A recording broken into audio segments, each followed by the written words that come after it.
राजमडी online classes में आप सभी का स्वागत है दोस्तों। हम भारत के भूगोल के टॉपिक पे चर्चा कर रहे थे दोस्तों, जिसमें से कुछ चर्चा हम पहले वाले पिछली क्लासों में चर्चा कर चुके हैं और बाकी इसी क्लास में चर्चा करेंगे दोस्तों। हमारे चैनल को सब्सक्राइब नहीं किया तो सब्सक्राइब जरूर करना। अब बढ़ते हैं आगे टॉपिक पे। आज के टॉपिक का विश्लेषण से अध्ययन करते हैं।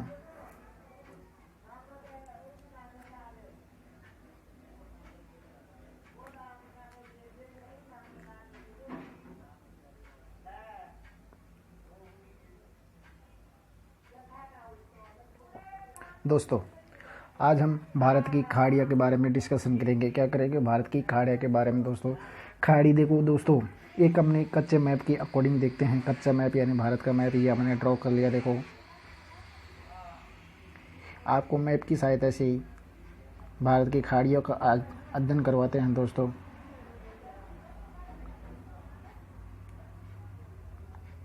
ये हमारा भारत का मैप है दोस्तों। भारत का मैप में ये देखिए, खाड़ी शब्द यानी खाड़ी शब्द क्या है? खाड़ी एक ऐसा जलीय भाग है जो तीनों दिशाओं से स्थल में घुसा हुआ या धुसा हुआ हो, उसे खाड़ी कहा जाता है। यानी खाड़ी का तात्पर्य होता है यानी हमारा भारत का जो उत्तरी तट यानी हमारा भारत का यानी पूर्वी और पश्चिमी तट और दक्षिणी भाग जो तीनों दिशाओं से जलीय भाग में स्थित है, उन्हें खाड़ी कहा जाता है। यानी खाड़ी की परिभाषा बोली जाती है सामान्यतः ऐसा जलीय भाग जो तीनों दिशाओं से स्थल में धुसा हुआ हो, उसे खाड़ी कहा जाता है। भारत में खाड़ी का अध्ययन करते हैं। ये खाड़ी देखो दोस्तों, ये वाली हमारे ड्रॉ के यानी पेंसिल के ऊपर ये खाड़ी है। एक पहली खाड़ी है कच्छ की खाड़ी। कच्छ की खाड़ी ये हमारे उसी के नीचे आती है। एक कच्छ की खाड़ी के बाद में आती है एक खंबात की खाड़ी दोस्तों। क्या आती है? खंबात की खाड़ी। ये दोनों ही कहाँ पे हैं दोस्तों? गुजरात में है दोस्तों। कच्छ की खाड़ी और खंबात की खाड़ी कहाँ है दोस्तों? गुजरात में स्थित है। आपको खाड़ी का तात्पर्य आपको एग्जाम में पूछ लिया जाए, कच्छ की खाड़ी और खंबात की खाड़ी कहाँ पे स्थित है, यानी ये दोनों ही गुजरात में स्थित है दोस्तों। हमारे मैप में देखिए, ये आपको रेड ड्रॉ हो रहा है यानी, और ये वाला दोनों एक कच्छ की खाड़ी को इंगित करता है, दूसरा खंबात की खाड़ी को इंगित करता है। हमारे भारत के मैप में देखिए दोस्तों, खाड़ी वह होती है जो ऐसा भाग जलीय भाग जो तीनों दिशाओं से स्थल में धुसा हुआ, तीनों दिशाओं से कहाँ पे? स्थल में धुसा हुआ, उसे क्या कहा जाता है? खाड़ी कहा जाता है दोस्तों। आपने कच्छ की खाड़ी और खंबात की खाड़ी के बारे में अभी डिस्कशन किया या चर्चा की गई है। उसी प्रकार ये दोनों कहाँ पे हैं? गुजरात में स्थित है दोस्तों। अब बढ़ते हैं आगे दोस्तों। आपको खंबात की खाड़ी के बारे में चर्चा कर रही थी और करते हैं डिटेल में खाड़ी के बारे में चर्चा। आज हम देखिए दोस्तों, हमने चर्चा की थी यानी कच्छ की खाड़ी और खंबात की खाड़ी, ये दोनों कहाँ पे स्थित है? गुजरात में। अब ये देखो, कच्छ की यानी खंबात की खाड़ी में कौन यानी खंबात की खाड़ी में है साबरमती नदी। कौन सी जाती है? साबरमती नदी गिरती है, नर्मदा नदी भी गिरती है, ताप्ती नदी भी गिरती है और माही नदी गिरती है। यानी 4 नदियों का विसर्जन हमारे खंबात की खाड़ी में होता है। किस में होता है? हमारे खंबात की खाड़ी में विसर्जन होता है दोस्तों। साबरमती नदी का भी यानी खंबात की खाड़ी में जल गिराती है और नर्मदा नदी भी अपना जल खंबात की खाड़ी में ही जल गिराती है और ताप्ती भी गिराती है और माही भी गिराती है दोस्तों। देखिए दोस्तों, अब आगे देखते हैं। यानी साबरमती नदी का उद्गम हमारी राजस्थान से होता है। कहाँ से होता है? हमारी राजस्थान से होता है दोस्तों। खंबात की खाड़ी यानी में कौन कौन सी नदी अपना जल गिराती है? साबरमती नदी गिराती है, नर्मदा, ताप्ती और माही। ये टोटल कितने नदियाँ हैं? 4 नदियों का जल इसमें गिरता है दोस्तों। देखिए दोस्तों, कौन सी नदी कहाँ से उद्गम हुई है हम भी इसी मैप के द्वारा पढ़ते हैं। यानी साबरमती का जल हमारे खंबात की खाड़ी में गिरता है। यह खंबात की खाड़ी को दूसरा नाम भी कोम्बे की खाड़ी के नाम से भी जाना जाता है। यानी खंबात की खाड़ी का दूसरा नाम होता है कोम्बो की खाड़ी के नाम से जाना जाता है दोस्तों। जिसमें साबरमती नदी का उद्गम यानी राजस्थान से होता है। कहाँ से? राजस्थान से होता है। और नर्मदा नदी का तात्पर्य यानी नर्मदा नदी का उद्गम स्थल कहाँ है? अमरकंटक एमपी में है दोस्तों। कहाँ से? अमरकंटक एमपी से यानी मध्य प्रदेश से उद्गम होता है नर्मदा नदी का अमरकंटक एमपी से होता है। ताप्ती नदी का महाराष्ट्र से होता है दोस्तों, कहाँ से, महाराष्ट्र से होता है दोस्तों। और माही नदी का उद्गम स्थल कहाँ से होता है, यानी मेहद, मेहद, मेहद यानी यो भी एमपी में स्थित है। कहाँ पे है, एमपी में स्थित है, यानी एमपी में माही और ताप्ती, सॉरी, नर्मदा और माही नदी का उद्गम स्थल पाया जाता है, यानी नर्मदा नदी का अमरकंटक यानी एमपी से होता है, और माही नदी का मेहंद एमपी से उद्गम स्थल था, और साबरमती नदी का उद्गम स्थल हमारे राजस्थान में होता है दोस्तों, और ताप्ती नदी का हमारा महाराष्ट्र से होता है दोस्तों। कहाँ से, महाराष्ट्र से होता है दोस्तों। उसी प्रकार आपको एक देखो दक्षिणी भाग में, यानी हमारा एक दक्षिणी भाग वाला इससे देखो दोस्तों मैप में, यहाँ पे एक मन्नार की खाड़ी है। वो जो हमारा मन्नार की खाड़ी कहाँ पे स्थित है, हमारे तमिलनाडु में स्थित है दोस्तों। कहाँ पे है, तमिलनाडु में स्थित है दोस्तों। मन्नार की खाड़ी कहाँ पे, हमारे तमिलनाडु में स्थित है दोस्तों। यहाँ से ही खंबात की खाड़ी का एक दूसरा नाम होता है, यानी केम्बेवाड़ खाड़ी, यानी कम्बेवाड़ की खाड़ी का नाम दिया गया है दोस्तों। हमने इसी दिश में यानी भारतीय खाड़ियों का विवरण से यानी विचार व्याख्या सहित हमने स्पष्ट सरल भाषा में अध्ययन किया है, जो हमारे एग्जाम को और हमको समझने में सहायता करता है और प्रॉब्लम नहीं होती है, और समझने में कोई प्रॉब्लम नहीं आती है दोस्तों। ऐसा जलीय यानी खाड़ी शब्द का तात्पर्य होता है ऐसा जलीय भाग जो तीनों दिशाओं से स्थल में दशा होता है।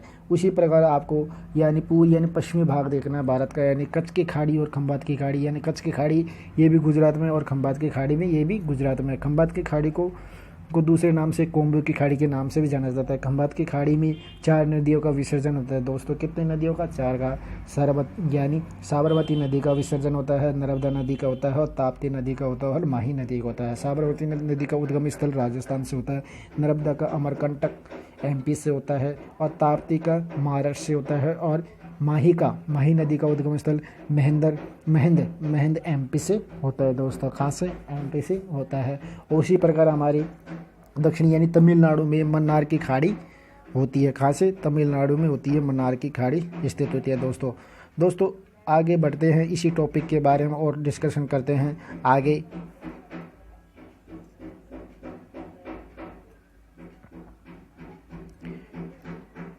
दोस्तों आगे आता है यानी आदम ब्रिज, पाक की खाड़ी एवं मन्नार की खाड़ी, किसके बारे में डिस्कस करेंगे। आदम ब्रिज कहाँ पे स्थित है, और पाक की खाड़ी कहाँ पे स्थित है, और मन्नार की खाड़ी कहाँ पे स्थित है। मन्नार की खाड़ी आपको हमने बता दी गई थी दोस्तों। आप इस मैप यानी ये ड्रॉ बना हुआ है मैप पे देखिए एक बार, इन पे फिर बाद में डिस्कशन करते हैं दोस्तों। हमने ये कच्चा ड्रॉ बनाया गया जो हमारे इंडिया के, आपको मैप की सहायता से सरल तरीके से समझाने की कोशिश करता हूँ, ताकि इम्पोर्टेंट आपको जल्दी से समझ आ जाएगी। जिसमें से आप देखिए दोस्तों, ये हमारा आदम ब्रिज है दोस्तों। ये देखिए डॉट डॉट बन रहा है रेड वाला, ये हमारा क्या है, आदम ब्रिज है। आदम ब्रिज यानी मन्नार की खाड़ी में स्थित है। कहाँ पे स्थित है, मन्नार की खाड़ी में स्थित है, यानी मन्नार की खाड़ी के ऊपर स्थित है आदम ब्रिज। आपको बता दिया गया है मन्नार की खाड़ी तमिलनाडु में स्थित है। आदम ब्रिज हमारा मन्नार की खाड़ी में ये स्थित है। उसी प्रकार उसी पे पवन द्वीप है। कहाँ पे, पवन द्वीप भी आदम यानी किस पे, मन्नार की खाड़ी पे स्थित है पवन द्वीप, जिसे रामेश्वर के नाम से भी जाना जाता है। किसी पवन द्वीप को रामेश्वर नाम के भी जाना जाता है दोस्तों। उसी प्रकार उसके उत्तर में पाक की खाड़ी स्थित है दोस्तों। मन्नार की खाड़ी के उत्तर में पाक की खाड़ी स्थित है, और दक्षिण में मन्नार की खाड़ी स्थित है दोस्तों। दक्षिण में मन्नार की खाड़ी स्थित है जो हमारे तमिलनाडु में है, और उसी की यानी उत्तर की दिशा में यानी उत्तर में पाक की खाड़ी स्थित है। और आदम ब्रिज और पवन द्वीप हमारे मन्नार की खाड़ी पर स्थित है। कहाँ पे, मन्नार की खाड़ी पे स्थित है दोस्तों। आपने ये श्रीलंका देखा हुआ है, देखो श्रीलंका ये रहा अलग, जो इधर की साइड हमारा उत्तर में यानी श्रीलंका यानी सॉरी दक्षिण में हमारा श्रीलंका आ जाता है दोस्तों।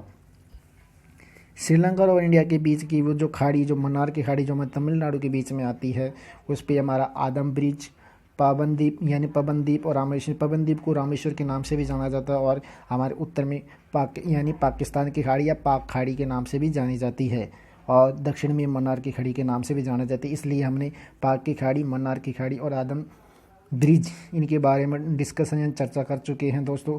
आगे देखते हैं और अगला टॉपिक यानी अब अगला बिंदु पे हम डिस्कशन करते हैं आगे क्या है, क्या कौन सा टॉपिक आता है दोस्तों। अगला हमारा टॉपिक है आदम ब्रिज, पाक की खाड़ी और मन्नार की खाड़ी के बारे में ही है। उसमें से क्वेश्चन कैसे क्या पूछे जाते हैं वो हम आपको अब बता देते हैं दोस्तों। आदम ब्रिज और पाक की खाड़ी और मन्नार की खाड़ी से यानी हमारे एग्जाम में यहाँ से क्वेश्चन जो बनने वाले हैं वो कैसे क्या पूछे जाते हैं और कैसे पूछे जाएंगे। इसमें पहला क्वेश्चन ऐसे पूछा जाता है दोस्तों, रामेश्वर द्वीप कहाँ स्थित है। रामेश्वर द्वीप आपको बता दिया यानी मन्नार की खाड़ी पे स्थित है। जो कहाँ पे स्थित है, मन्नार की खाड़ी पे स्थित। जो पवन द्वीप, पवन द्वीप का ही दूसरा नाम होता है, क्या नाम है, पवन द्वीप। पवन द्वीप का ही दूसरा नाम रामेश्वर द्वीप के नाम से भी जाना जाता है, रामेश्वर के नाम से भी जाना जाता है दोस्तों। इसे मन्नार की खाड़ी पे स्थित है। कहाँ पे, ये मन्नार की खाड़ी पर स्थित है जो हमारे दक्षिण में होती है, और उत्तर में हमारे पाक की खाड़ी स्थित है दोस्तों। इसी प्रकार दूसरा सवाल एग्जाम में ऐसे पूछा जाता है दोस्तों, आदम ब्रिज कहाँ स्थित है। आदम ब्रिज भी इसी का राइट आंसर आता है दोस्तों। आदम ब्रिज भी मन्नार की खाड़ी पे ही स्थित है। कहाँ पे, मन्नार की खाड़ी पे ही स्थित है दोस्तों। कहाँ पे, मन्नार की खाड़ी पे ही स्थित, इसलिए आंसर करेक्ट आना चाहिए मन्नार की खाड़ी। उसी प्रकार दोस्तों तीसरा क्वेश्चन इस प्रकार पूछा जाता है, यानी पवन द्वीप में अंतर कौन सी है। पवन द्वीप में अंतर कौन सा है, यानी पवन द्वीप और आदम ब्रिज ये दोनों ही हमारी मन्नार के खाड़ी पे स्थित है, इसलिए उत्तर इसमें आता है आपका क्वेश्चन पूछा जाता है नहीं, पवन द्वीप उत्तर में कौन सी खाड़ी में स्थित है। पवन द्वीप हमारे पाक की खाड़ी और यानी मन्नार की खाड़ी के बीच का हिस्सा है जो हमारे उत्तर में स्थित है दोस्तों। और पवन द्वीप दक्षिण की कौन सी खाड़ी में स्थित है, यानी दक्षिण में हमारे पवन द्वीप हमारे दक्षिण द्वीप में यानी कौन सी, यानी मन्नार की खाड़ी हमारे जो दक्षिण में स्थित है, और उत्तर में हमारे पाक की खाड़ी स्थित है जो हमारे दोनों के बीच वाला हिस्सा है जिसमें पवन द्वीप स्थित है, जिसे रामेश्वर के नाम से भी जाना जाता है दोस्तों। किसी रामेश्वर के नाम से जाना जाता है दोस्तों। इस प्रकार से हमारा यानी भारत की खाड़ियों या आदम ब्रिज, पाक की खाड़ी, इनमें से सवाल इस प्रकार से आते हैं। पहला सवाल, रामेश्वर द्वीप कहाँ स्थित है, मन्नार की खाड़ी पर। आदम ब्रिज मन्नार की खाड़ी पर। पवन द्वीप उत्तर में कौन सी खाड़ी पर स्थित है, मन्नार की यानी पाक की खाड़ी के नीचे वाले हिस्से पर स्थित है। और पवन द्वीप दक्षिण में कौन सी खाड़ी पे यानी मन्नार की खाड़ी में स्थित है। इस प्रकार के सवाल हमारे पूछे जाते हैं दोस्तों एग्जाम में, और इस प्रकार के 3 सवाल हमारे सामान्य जनरल से क्वेश्चन बनते हैं दोस्तों, जो हमारे एग्जाम में आने लायक होते हैं दोस्तों। आगे के टॉपिक यानी आगे के बिंदु पे बढ़ते हैं दोस्तों। आगे का हमारा टॉपिक होता है जो हमारे यानी सामान्यतः हमारे सामान्य परिचय यानी भारत के सामान्य परिचय में नॉर्मली बेसिक रूप में पूछ लिया जाता है। भारत की जलवायु यानी भारत की जलवायु किस प्रकार की है, यानी भारत की जलवायु किस प्रकार की है, उसमें आपका आंसर आना चाहिए उष्ण कटिबंधीय मानसूनी जलवायु है। आपसे पूछ लिया जाए भारत की जलवायु कौन सी, यानी मानसूनी जलवायु है जो हमारा उष्ण कटिबंधीय प्रकार की जलवायु है दोस्तों। कौन सी, उष्ण कटिबंधीय जलवायु है दोस्तों। अगला क्वेश्चन पे बढ़ते हैं दोस्तों, किस प्रकार का क्वेश्चन यानी पूछा जाएगा। देखो दोस्तों, उसी प्रकार अगला क्वेश्चन आता है, भारत का राष्ट्रीय विरासत पशु। दोस्तों ये बेसिक जानकारी हमारे एग्जाम में पूछ ली जाती है जो कभी कभी हमें याद नहीं रहती, ये ध्यान नहीं रहता, इसलिए आपको जानना ज़रूरी है तो कि ये भी हमारे सामान्य परिचय में ही आती है दोस्तों। अगला क्वेश्चन पूछता है यानी भारत के राष्ट्रीय विरासत पशु का नाम बताना है। कौन सी राष्ट्रीय विरासत का पशु का नाम, हमारा राष्ट्रीय विरासत पशु का नाम होता है हमारा हाथी नाम है दोस्तों। क्या नाम है, हाथी नाम है दोस्तों। राष्ट्रीय विरासत पशु का नाम है हाथी है। और हमारे भारत की जलवायु है उष्ण कटिबंधीय यानी यह मानसूनी जलवायु है जो हमारे मानसून के डिफेंड ये मानसून के आधार पर हमारी जलवायु का विभाजन होता है दोस्तों। अगला क्वेश्चन किस प्रकार का पूछा जाता है दोस्तों, देखिए नॉर्मली अगला क्वेश्चन नॉर्मली पूछा जाता है दोस्तों, भारत का राष्ट्रीय पक्षी कौन सा है, यानी आपके भारत का राष्ट्रीय पक्षी बताना है। यानी राष्ट्रीय पक्षी हमारा भारत का है मोर। भारत का राष्ट्रीय पक्षी हमारा है मोर।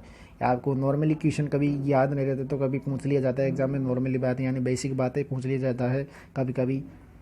भारत का राष्ट्रीय वृक्ष हमारा बरगद है दोस्तों। कौन सा, बरगद है दोस्तों। राष्ट्रीय पक्षी मोर है दोस्तों, और भारत का राष्ट्रीय पक्षी मोर है दोस्तों।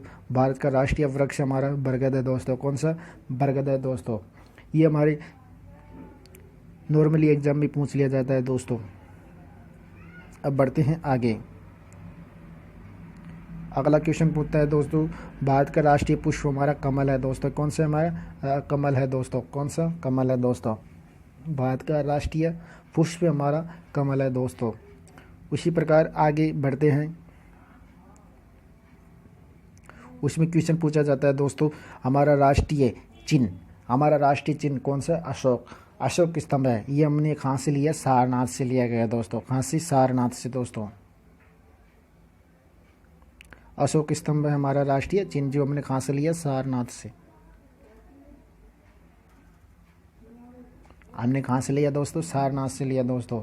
ये हमारा अशोक स्तंभ है, राष्ट्रीय चिन्ह। हमारा राष्ट्रीय गान है हमारा जनगण दोस्तों। हमारा राष्ट्रीय गान कौन सा है दोस्तों? जनगण दोस्तों। कौन सा दोस्तों? हमारा जनगण है दोस्तों। राष्ट्रीय गान हमारा है जनगण दोस्तों। अब बढ़ते हैं आगे दोस्तों। हमारा राष्ट्रीय गीत पूछ लिया जाए तो आपसे, वंदे मातरम। हमारा राष्ट्रीय गीत कौन सा है दोस्तों? वंदे मातरम है दोस्तों। राष्ट्रीय गीत, हमारा राष्ट्रीय गीत कौन सा है दोस्तों? वंदे मातरम दोस्तों।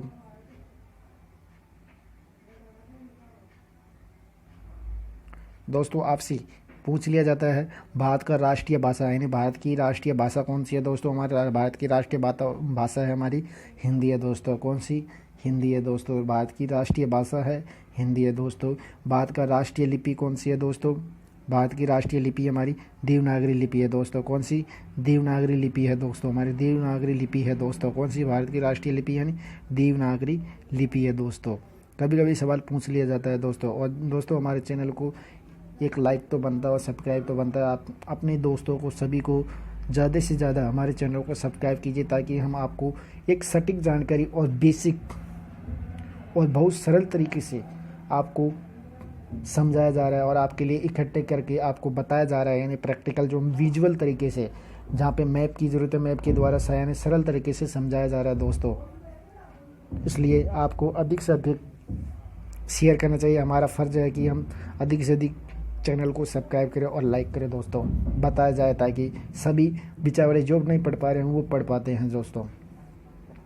आगे बढ़ते हैं। अगला क्वेश्चन कौन सा है दोस्तों? ऐसे पूछा जाता है हमारा एग्जाम में, यानी भारत का राष्ट्रीय वाक्य कौन सा है दोस्तों? कौन सा हमारा राष्ट्रीय वाक्य है? हमारा कभी कभी पता नहीं रहता राष्ट्रीय वाक्य कौन सा क्या है, उसमें आता है सत्यमेव जयते दोस्तों। कौन सा? सत्यमेव जयते राष्ट्रीय वाक्य है हमारा दोस्तों, राष्ट्रीय वाक्य। और राष्ट्रीय ध्वज हमारा तिरंगा है दोस्तों। कौन सा? हमारा तिरंगा है दोस्तों। हमारा राष्ट्रीय वाक्य हमारा सत्यमेव जयते। भारत का राष्ट्रीय तिरंगा है उसमें कि भारतीय राष्ट्रीय पुष्प कमल है दोस्तों। राष्ट्रीय वृक्ष हमारा बरगद है दोस्तों। राष्ट्रीय यानी विरासत पशु है हमारा दोस्तों, हाथी है दोस्तों। कभी कभी पूछ लिया जाता है हमारे दोस्तों एग्जाम में दोस्तों। अब आगे बढ़ते हैं। हमारे अगला क्वेश्चन पूछता है, ये सभी हमारे बेसिक चीज़ों में आती है, जिसमें भारतीय राष्ट्रीय नदी हमारी कौन सी है? गंगा है दोस्तों। कौन सी? गंगा नदी दोस्तों। हमारा राष्ट्रीय नदी के बारे में पूछा जाए तो आपको गंगा बता देनी चाहिए, गंगा है नदी। और भारत का राष्ट्रीय जलीय जीव कौन सा है दोस्तों? भारत का राष्ट्रीय जलीय जीव हमारा यानी कौन सा? डॉल्फिन है दोस्तों। कौन सा? डॉल्फिन है दोस्तों। हमारा राष्ट्रीय जलीय जीवन कौन सा है? यानी डॉल्फिन है दोस्तों। हमारा राष्ट्रीय जलीय जीव, भारत का राष्ट्रीय जलीय जीव कौन सा? यानी डॉल्फिन के नाम से भी जाना जाता है, जो गंगा नदी में पाया जाता है। इसे गंगा नदी घोषित की, तभी जाके इसको राष्ट्रीय जलीय जीव के रूप में डॉल्फिन को घोषित कर दिया गया दोस्तों। हम अगला पढ़ता है, यानी भारत का क्षेत्रफल कितना क्या है दोस्तों? भारत का क्षेत्रफल आपका कितना क्या है वो दोस्तों अब बताते हैं आपको। भारत का क्षेत्रफल है 32,87,263 किलोमीटर, यानी 32,87,263 किलोमीटर हमारा भारत का क्या है? क्षेत्रफल है दोस्तों। कौन सा? क्षेत्रफल है दोस्तों। भारत का क्षेत्रफल कौन सा है, कितना है दोस्तों? देखिए हमारा भारत का क्षेत्रफल है दोस्तों। आपको एक कच्चा ड्रॉ के बारे में समझा देते हैं मैप के द्वारा। ये हमारा भारत का मैप है, जो सही नहीं बना देख लीजिए दोस्तों। आपको समझाने के लिए भारत का क्षेत्रफल उत्तर से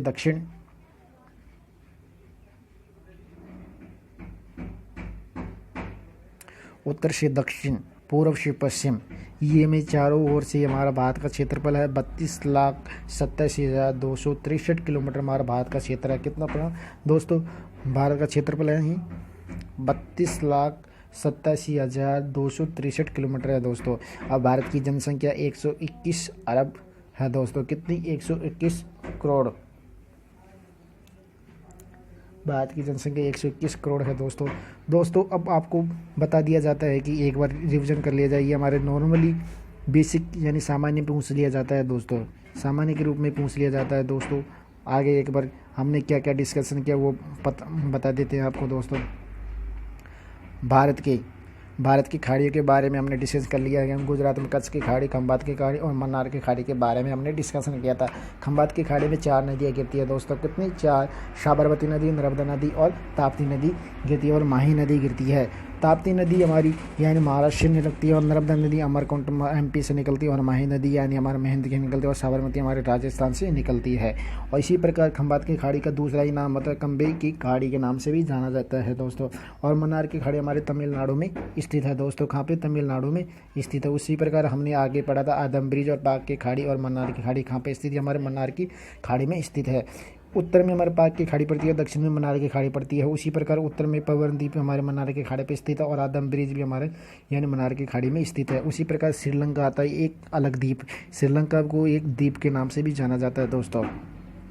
उसी प्रकार आपको हमने नॉर्मली क्वेश्चन कैसे एग्जाम में पूछे जाते हैं वो आपको बताया गया था। रामेश्वर द्वीप कहाँ स्थित है, आदम ब्रिज कहाँ स्थित है, पवन द्वीप उत्तर में कौन सी खाड़ी में स्थित है, पवन द्वीप दक्षिण में कौन सी खाड़ी पे स्थित है दोस्तों। इस प्रकार के हमारे आदम या हमारे खाड़ी में हमारे सवाल पूछे जाते हैं दोस्तों। भारत का जलवायु उष्णकटिबंधीय मानसून दोस्त है। भारत का राष्ट्रीय विरासत हाथी है दोस्तों। भारत का राष्ट्रीय पक्षी मोर है। भारत का राष्ट्रीय वृक्ष बरगद है दोस्तों। भारत का राष्ट्रीय पुष्प हमारा कमल है दोस्तों। भारत का राष्ट्रीय चिन्ह है दोस्तों अशोक स्तंभ, जो हमने सारनाथ स्तंभ से लिए गए। कहाँ से लिए गए दोस्तों? सारनाथ स्तंभ से लिए गए। भारत का राष्ट्रीय गान हमारा जनगण है दोस्तों। भारत का राष्ट्रीय गीत वंदे मातरम है दोस्तों। भारत का राष्ट्रीय गीत है हमारे वंदे मातरम है दोस्तों। भारत का राष्ट्रीय भाषा हमारी हिंदी है दोस्तों।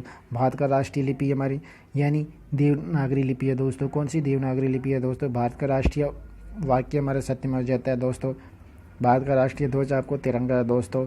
भारत का राष्ट्रीय नदी गंगा है। भारत का राष्ट्रीय जलीय जीव डॉल्फिन है दोस्तों। भारत का क्षेत्रफल यानी 32,37,263 किलोमीटर, जो हमारे पूरे भारत का क्षेत्रफल है दोस्तों आपको हमारा वीडियो अच्छा लगा तो लाइक और शेयर कीजिए। हमने आपको एक सरल तरीके से समझाने की कोशिश की है ताकि आपको समझ आ जाए। इसी प्रकार की हम आगे नेक्स्ट वीडियो लेके आएंगे दोस्तों। और हमारे चैनल को सब्सक्राइब जरूर करना दोस्तों। नमस्कार दोस्तों आपको एक और बात बता दिया जाए। इस आज की यानी भूगोल, इस जो टॉपिक है चल रहा है सामान्य भूगोल, इसकी PDF प्राप्त करने के लिए आपको हमारे टेलीग्राम चैनल लिंक पर ज्वाइन करना और वहाँ से आपको PDF के रूप में आपको नोट्स अवेलेबल हो जाएंगे दोस्तों। नमस्कार दोस्तों।